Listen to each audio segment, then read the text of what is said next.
Fala pessoal, estamos iniciando mais um episódio do nosso podcast aqui do Coletivamente, que é o nosso projeto de extensão que visa a promoção da saúde coletiva. Meu nome é Arthur, eu sou estudante de medicina aqui da Universidade Católica de Pelotas e para iniciar bem o nosso mês de novembro, vamos falar hoje sobre a campanha de Novembro Azul, que é uma campanha que visa a conscientização e propagação da importância do cuidado da saúde masculina. Para nos auxiliar na conversa de hoje, contamos com a presença do nosso ilustre professor Alexandre Mock, que é o coordenador e idealizador aqui do projeto. E, além disso, ele é médico da família e da comunidade e também é mestre em saúde do ciclo vital. Seja bem-vindo, professor. Valeu, Arthur. Olá, pessoal. Então, hoje a ideia do Coletivamente é a gente trabalhar a saúde integral do homem e abordar um pouquinho sobre tabu, sobre mitos e sobre como essa abordagem se dá no nível de saúde coletiva. Muito bem. Então, para começar a nossa conversa de hoje, a gente deve ter em mente que o Novembro Azul não é apenas uma campanha, sobre o câncer de próstata, como o professor comentou agora. A prevenção e o rastreio do câncer, sim, eles são importantes, eles fazem parte dessa campanha, porque o câncer de próstata é o segundo tipo de câncer mais comum, entre os homens, mas a campanha é mais ampla do que isso.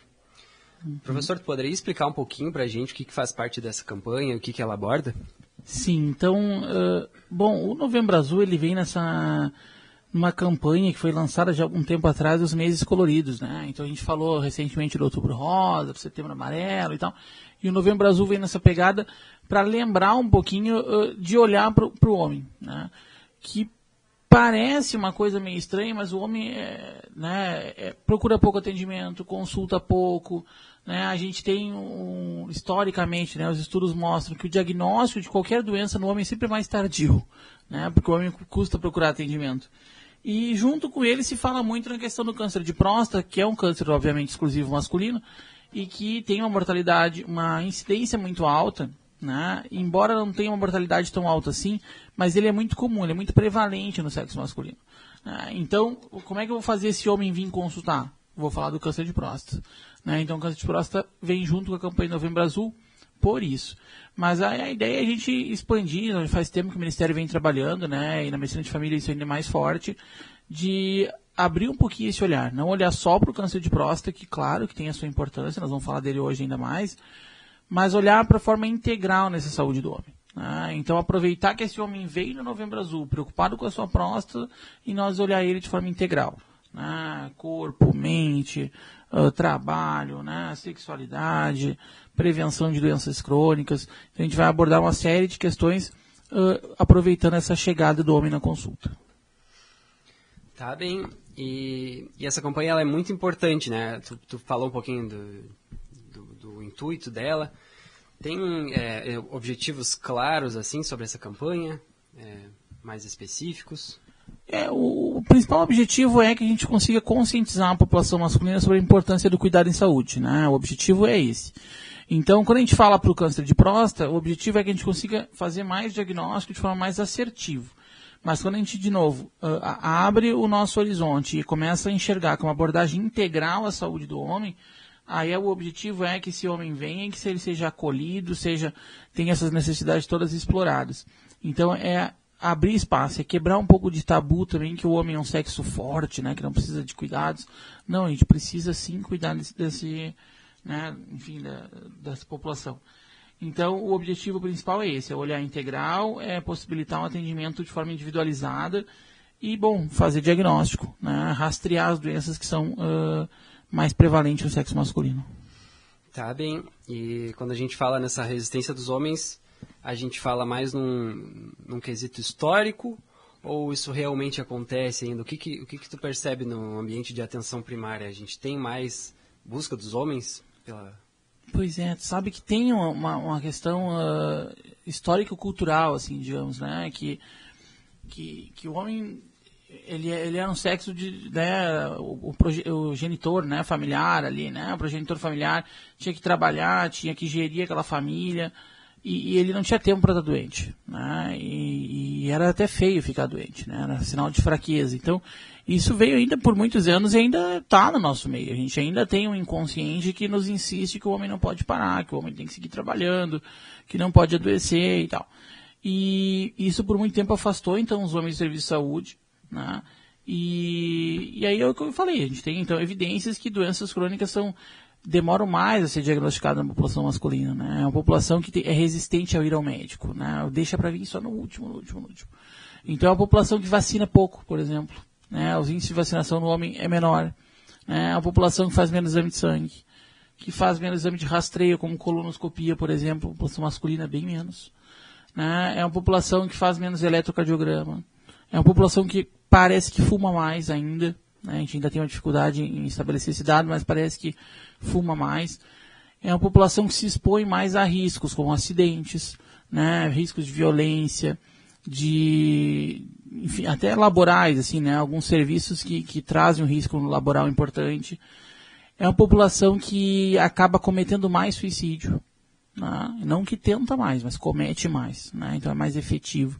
Então ela é uma população que tem várias implicações na saúde e muitas delas relacionadas com essa dificuldade do homem vir consultar, né? Então, primeira coisa, quando eu vou abordar uma questão dessa, por exemplo, né, que eu falei do suicídio, eu tenho que trazer o homem para consulta. Então o primeiro passo é trazer. Então ver que ele não vem, né, que é a primeira coisa que eu quero trazer. Então esse é uma questão cultural importante. E a gente tem uma geração agora dos anos 2000 para cá que tem mudado um pouco isso, assim, né? A nossa geração, ela é uma geração que tem se preocupado mais com saúde, com bem-estar, com atividade física, né? Com hábitos de vida saudáveis, com, né? Própria bebida alcoólica, tabagismo e tal. Tem sido mais debatido na população masculina jovem, né? Então, o que era bonito antes hoje já não é tão assim. Então, isso vem mostrando algum benefício. Mas a gente ainda não conseguiu ver isso em indicadores pontuais, como, por exemplo, a vacina. Ainda se tu pegar um adolescente, já começa lá na adolescência, um adolescente, um menino e uma menina de 13, 14 anos, a menina tem mais vacina que o menino. Se tu pegar um adulto jovem de 25, 30 anos, a menina tem mais vacina. Então é uma coisa, parece boba, mas exemplifica bem a dificuldade que tem do sexo masculino vir na UBS, né? Ou, enfim, outro serviço de saúde. Então a gente ainda tem reflexo da questão cultural. Sim. E na prática, assim, como é que acontece essa conscientização sobre a saúde masculina no contexto da atenção primária, né? Que estratégias que a gente pode utilizar para aproximar mais os homens e fazer que eles se sintam acolhidos, sem uma espécie de julgamento? Tem várias estratégias, na verdade, né? Acho que o Novembro Azul é uma delas, né? Não é que tu vai parar o mundo, mas várias campanhas vão acontecendo, né? Então a gente está gravando um episódio sobre isso. Né? As UBSs, muitas daqui de Pelotas, estão com a recepção arrumada, enfeitada para receber esse público masculino. Várias ações no fim de semana para receber um público masculino. Então o Novembro Azul nos ajuda. Mas a gente tem que ampliar um pouco mais, assim, né? A gente tem que, daqui a pouco, entender por que o homem não vem constar, né? Acho que primeiro é que daqui a pouco a gente tem que ter mais busca ativa também.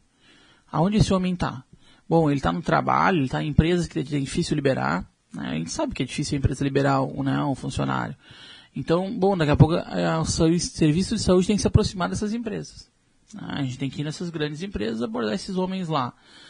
Bom, esse homem não vem porque é horário comercial, então talvez tenha que ter uma unidade de saúde com horário estendido. Aqui em Pelotas a gente tem Bom Jesus, Picrespo, que trabalha até às 8, 9 horas da noite.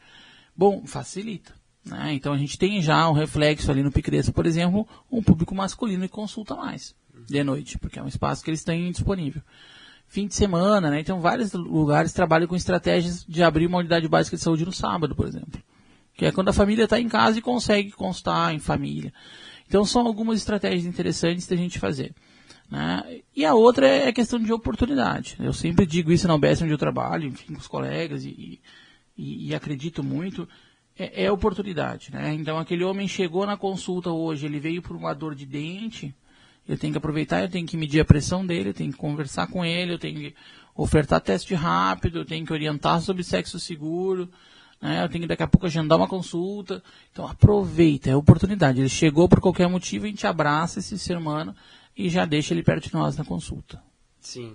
Tu comentou, né, que o homem geralmente se expõe mais a trabalhos mais perigosos, talvez, então quando ele busca de forma aguda, né, a consulta, aproveitar para... Exatamente, porque isso também, assim, tem muito aqui, o homem procura muito serviço de urgência, né, então pronto-socorro, UPA e os acolhimentos das UBS, né, então serviço agudo. E é nesse lugar que a gente tem que tentar cativar eles no sentido de identificar situações que podem ser abordadas. Então, de novo, é oportunidade. Ele chegou ali para uma queixa inespecífica e a gente vai abordar de forma, de novo, integral, né? E não só focado nisso. E a mesma coisa agora, Novembro Azul, tem uma procura masculina maior nas UBS. É o fato, novembro os homens procuram mais. Eles procuram querendo o exame da próstata, que nós vamos falar em seguida sobre isso. Mas eles, aí é o nosso momento de oportunidade também em abordar a questão integral.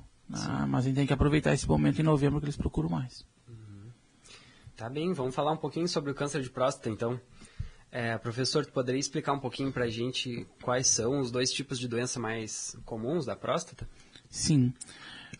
Bom, a próstata, né, é um órgão masculino que, por si só, né, ele é um tecido endócrino, ou seja, é uma glândula, e por si só, ela, com a idade, ela vai sofrendo alterações que são esperadas para a idade. Né? Ela vai ficando aumento de tamanho, dependendo da função do homem, até uma questão genética, da exposição também.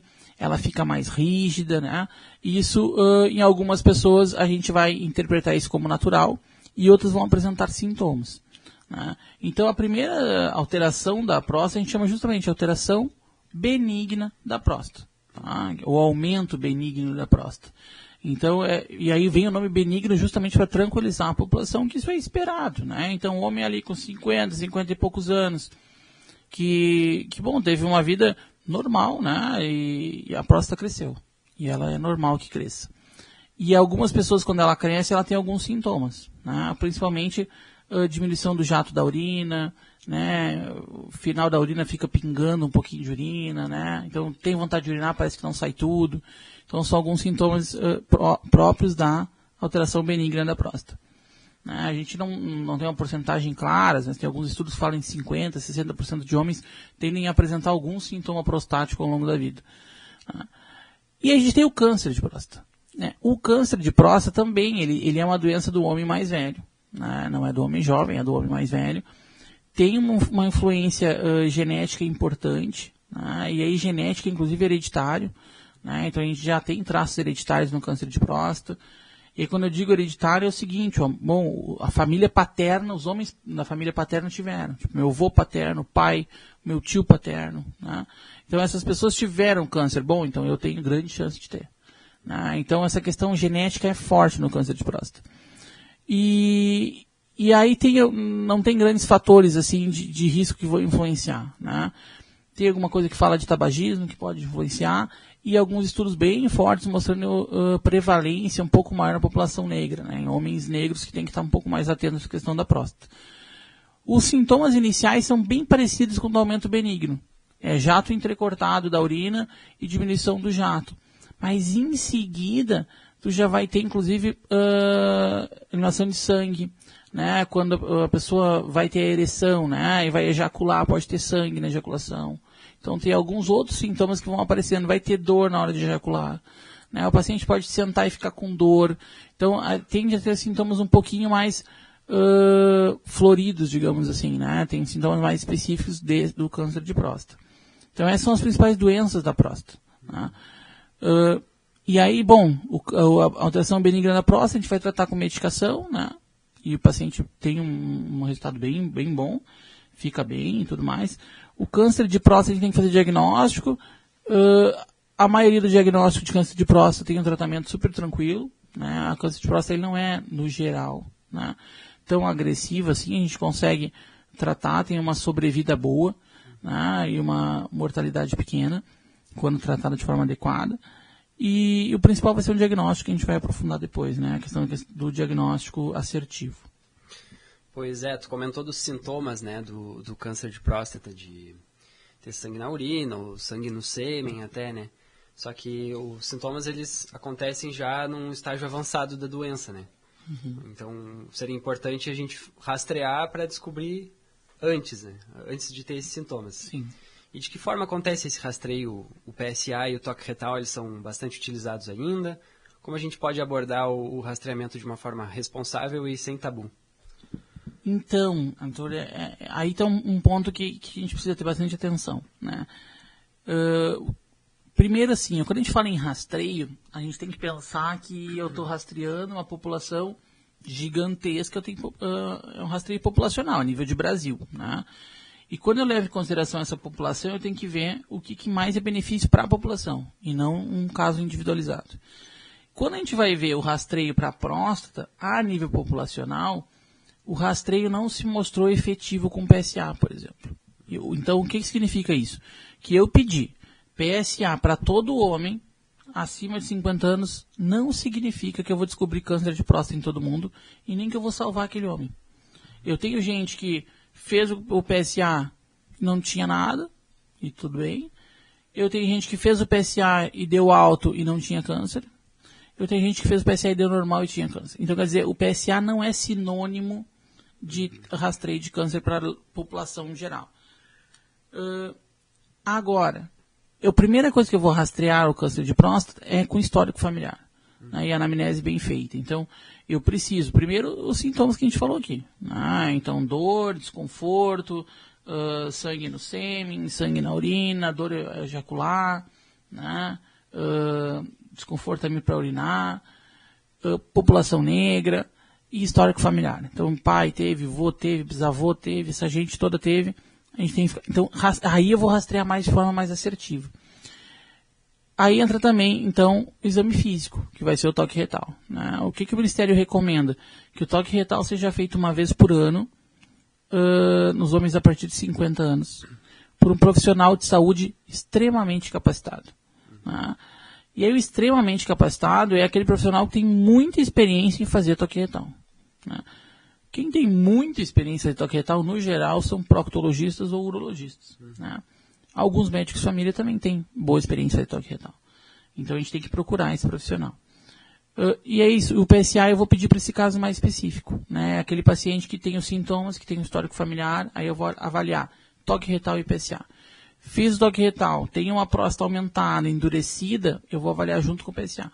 Se o PSA vir alterado, bom, vai justificar eu ampliar minha avaliação diagnóstica, com ultrassom ou até mesmo com a biópsia. Fiz o toque retal, normal, né? O paciente não tem sintoma, não tem por que eu pedir PSA. Então, aí que eu vou individualizar o rastreio.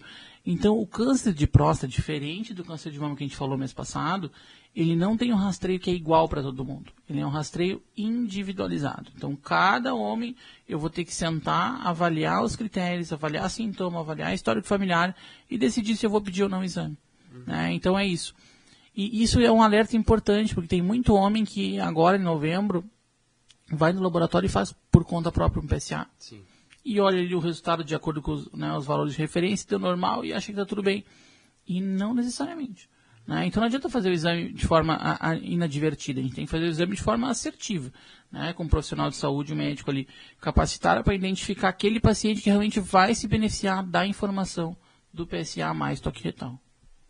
Acho que é importante a gente deixar bem claro isso, que o PSA isolado não tem efeito. Coisa, então, né? Vários estudos mostraram, né?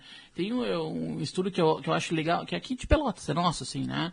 Que é legal da gente avaliar. Por exemplo, câncer de mama, né?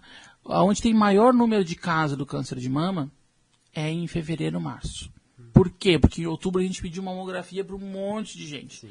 Então, outubro aumentou a mamografia, aí até que faz mamografia, faz diagnóstico, papapá. Fevereiro o câncer de mama aumenta um pouquinho em Pelotas.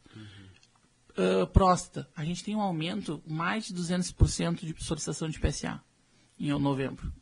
E o câncer de próstata não aumenta nada. Sim. Ou quer dizer, não adianta, não é sinônimo pedir PSA, é sinônimo de aumentar o diagnóstico do câncer de próstata. E aí, mais do que diagnóstico, qualidade de vida do paciente, sobrevida, né? Inclusive, um diagnóstico mal feito, ou um rastreio mal feito, é mais prejudicial do que não rastrear. Né? E o próstata, por exemplo, quando a gente faz um PSA, ele dá alterado. O próximo passo é um ultrassom ou biópsia.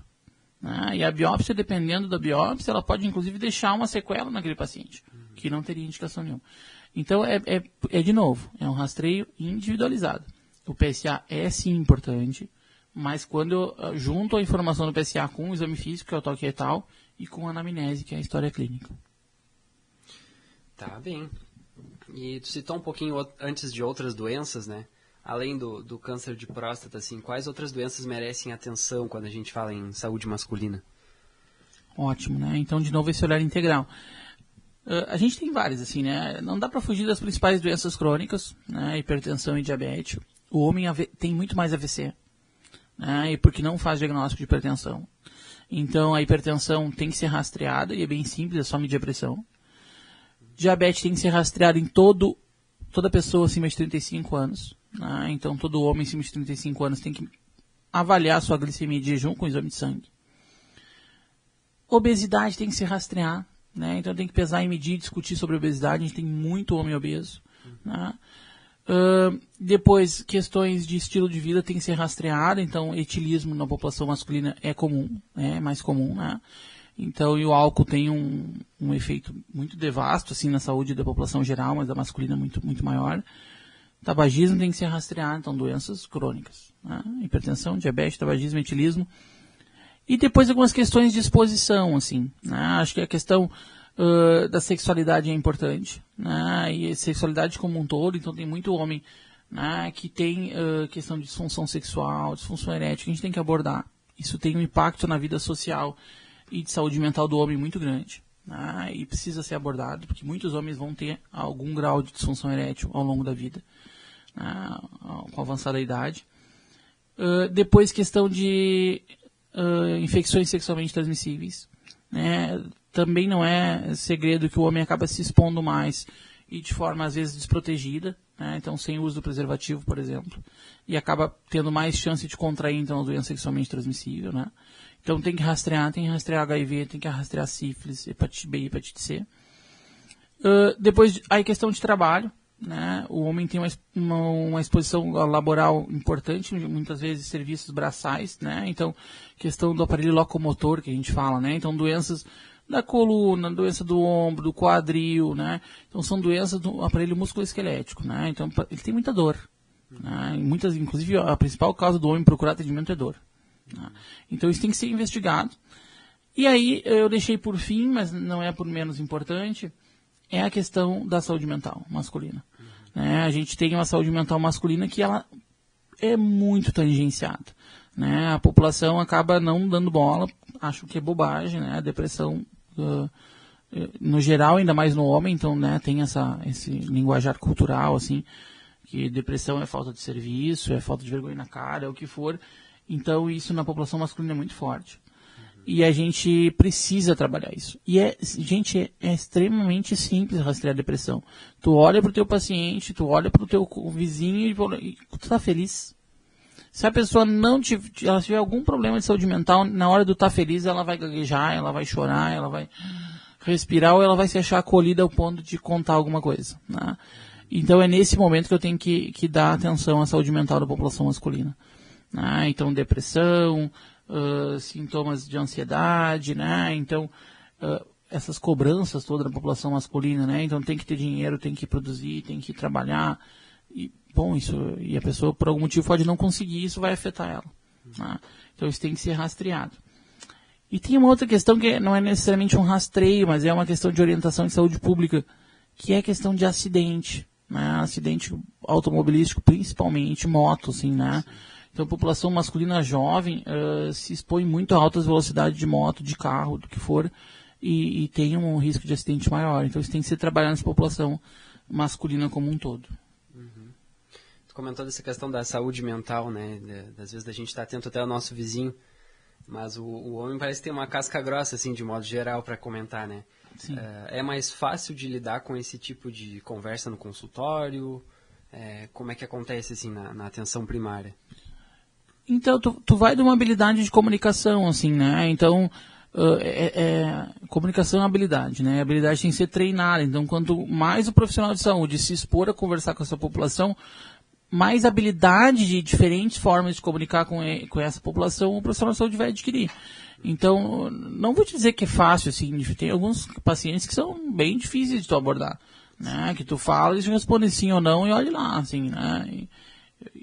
Bom, mas aí isso é longitudinalidade. Então, quanto mais tempo tu tem acompanhando aquela população, mais fácil tu chegar, sabe? Então, eu, por exemplo, estou há alguns anos no Picrespo, 12 anos quase. Então, já tenho uma facilidade de abordar uma população, um homem, por exemplo, do Picrespo, que há 6 anos atrás eu não tinha tanto. Né? Agora, ele já me conhece, a nossa relação já é melhor, então isso também facilita. Né? Tem essa questão de vínculo, né? De vínculo, de confiança, de tudo. Então, e também tu tem que saber abordar, né? Então, tu tem que trazer uma conversa, tu não pode ser é individualizar, né? Não pode vir com o checklist ali pronto e querer fazer igual para todo mundo. Tem que ter formas de fazer isso. E aí de formas descontraídas, né? Com o ambiente descontraído, não pode se enxergar o profissional de saúde superior a qualquer usuário, né? Então é importante saber abordar dessa forma. Mas isso da casca grossa é uma coisa que a gente até tem que cuidar, assim, né? Das crianças, né? Filho, não chora, homem não chora. Sim. Homem não tá doendo, tu não é macho? Só um pouquinho, né? Então é isso que vai construindo essa casca grossa que a gente vai reproduzindo hoje. Né? Então, de forma inconsciente, a gente vai guardando essa informação que o homem não chora, né? Que o homem não sente dor. Então a gente tem que cuidar quando, né, para quem os nossos novos homens que estão sendo criados por aí, para que pode chorar sim. Tá tudo bem chorar, tá tudo bem sentir dor, tá tudo bem hoje tá cansado. Né? Então, isso tem que ser lá no futuro que a gente vai ver colher, então, homens menos casca grossa, digamos assim. E já dá para perceber hoje, né? Quando a gente fala desse tabu do homem falar sobre sentimento e expressar, enfim, sentimentos e necessidades, eu percebo que hoje, na minha faixa etária, já é muito mais tranquilo do que com... enfim, pais ou tios. Se a gente for falar, né, com os nossos pais, assim, né, eles não conversavam sobre isso com os pais deles. E os pais dele muito menor que os avós e assim por diante, né? Então a gente vem evoluindo, assim, né? Acho que e tá tudo bem, né? É uma evolução geracional. O que a gente tem que cuidar é só para não reproduzir vivênciis, né? Reproduzir situações, assim. E é comum a gente reproduzir, né? Então, meu pai nunca constou. Então eu não vou constar também. Meu avô, não, meu avô morreu de velho e nunca constou ninguém. Depois constou que morreu. Então a gente tem que cuidar com algumas coisas que a gente vai reproduzindo. Mas eu acho que a gente vai melhorando. E a nossa responsabilidade também de falar essas coisas para os pacientes, né? A gente não fazer comentários querendo isso aí. Ser engraçado, mas reproduzindo. E não reforçar isso neles, né? E falando dessa saúde mental, assim, né? Como é que isso pode impactar a saúde como um todo? Porque às vezes a gente... tem um problema na cabeça, por assim dizer, né? Mas isso afeta todo o organismo. Eu lembro de estudar em psicologia médica que se a boca não fala, o corpo fala, né? Se referindo às doenças psicossomáticas. Sim, e como um todo, né? Então tu vai ter uma saúde mental afetada, tu deixa de fazer atividade física, por exemplo. Né? Tu tem um quadro de ansiedade muito grave e tu acaba às vezes até comendo mais. Né? E aí, tu não faz atividade física, tu come mais, tu pode desenvolver uma doença né, metabólica. Tu não faz atividade física, tu não consegue melhorar da depressão, né? Tu fica sedentário, tu não tem mais o mesmo desempenho sexual, por exemplo. Um homem que está deprimido, ele não vai conseguir ter o mesmo desempenho sexual do que o não deprimido. Então isso já afeta mais ainda. Então tu toma um remédio, tu fica deprimido, tu abandona o teu tratamento. Tu fuma mais, tu bebe mais, né? Tu te expõe a risco porque não tem nada a perder. Então é uma série de consequências da saúde mental. E a saúde mental hoje no Brasil, ela ainda também é olhada por um outro aspecto, assim, a questão de impacto financeiro. Assim, né? Então a gente tem muitos hoje, homens e mulheres, né, no geral a população, que a gente chama de idade produtiva, né, que estão ali trabalhando, mas que estão desempenhando mal ou então nem estão desempenhando suas funções laborais devido à questão de saúde mental. Né? E aí isso tem um impacto enorme. Né? A gente tem várias pessoas que estão afastadas das suas funções laborais com vínculos, né, públicos, né, via INSS, por quadro de saúde mental grave. Né? Então a gente tem um impacto financeiro muito grande. Né? Então eu tenho, por exemplo, um exemplo bem para a gente entender, assim, né? Eu tenho um vendedor deprimido, ele não vai vender, ele não vai render no trabalho dele. Né? Então ele vai ser demitido mais vezes. Né? E isso gera um desconforto. Então, a saúde mental impacta em diversos aspectos. Né? Eu tenho uma pessoa deprimida em casa, é muito difícil que essa família inteira não se deprima de alguma forma. Né? Então, a depressão, hoje a gente já nem aborda mais tanto a depressão individual, assim. A depressão é uma doença coletiva e social, né? E para tu trabalhar ela de forma mais assertiva, não basta dar uma fluoxetina, né, o remédio. Tu tem que abordar aquela família, tu tem que abordar aquele ambiente que a pessoa está vivendo e o quanto isso está conversando com esse sintoma. Então é complexo abordar a saúde mental, não é fácil. Né? E aí numa população que por vezes não adere, que se culpa muito, ainda é mais difícil. Né? A gente tem muito pouco homem fazendo terapia com o psicólogo, por exemplo. E os próprios psicólogos dizem isso. E por quê? Por essa resistência cultural. Né? E aí o impacto positivo que a psicoterapia tem no tratamento da saúde mental é imenso. Né? Então a gente tem essa noção. Assim. Então acho que os impactos são tremendos, né? Tanto na saúde pessoal, familiar do núcleo, mas também da comunidade no geral. Sim, e acho que para quebrar esse ciclo e quebrar esse tabu também de falar sobre isso, a gente tem que falar, né? Tem que falar, o coletivamente, é isso, né? A gente tem espaços para isso, né? Então acho que trazer e outra forma de falar também, né? A gente já abordou aqui no coletivamente essa questão que a gente precisa atualizar a forma de comunicar. Né? E acho que o podcast é um bom exemplo para comunicar bem. Né? A gente comunica com uma população mais jovem que talvez não tenha acesso de outra forma também, né? Então, falar em rádio, falar no podcast, falar no Instagram, falar no TikTok, né? Falar numa roda de amigos, falar, sabe? Então, a gente tem que abordar sobre isso. Tá bem. Acho que vamos encerrando o nosso podcast de hoje. Professor, tu gostaria de deixar alguma mensagem, alguma consideração a mais sobre o tema? Sobre como estender essa campanha também além do mês de novembro, né? Sim. Tá, eu acho que o principal é isso, né? A gente entender, então, da nossa conversa de hoje, que o Novembro Azul ele é voltado para a saúde integral do homem. Né? Então, sim, eu tenho que rastrear o câncer de próstata, sim, eu tenho que me preocupar com o câncer de próstata, mas é de forma individualizada. Né? Então, eu tenho que procurar o atendimento com um profissional extremamente capacitado para isso. Né? E quando a gente fala em saúde coletiva e saúde pública, é o médico de família na sua UBS que vai conseguir avaliar se esse homem tem ou não indicação do rastreio por meio do PSA, ou toque retal, ou o que seja. Né? Então, acho que esse rastreio integral, para a população masculina que está nos ouvindo, acho que é isso, né? Então, não existe tabu quando a gente está doente, né? Então, a gente precisa procurar atendimento. É muito melhor rastrear doenças do que tratar doenças, né? Então, a gente prefere o rastreio do que a investigação diagnóstica. E do restante, acho que é se deixar acontecer, né? Deixa consultar, deixa falar, deixa sentir.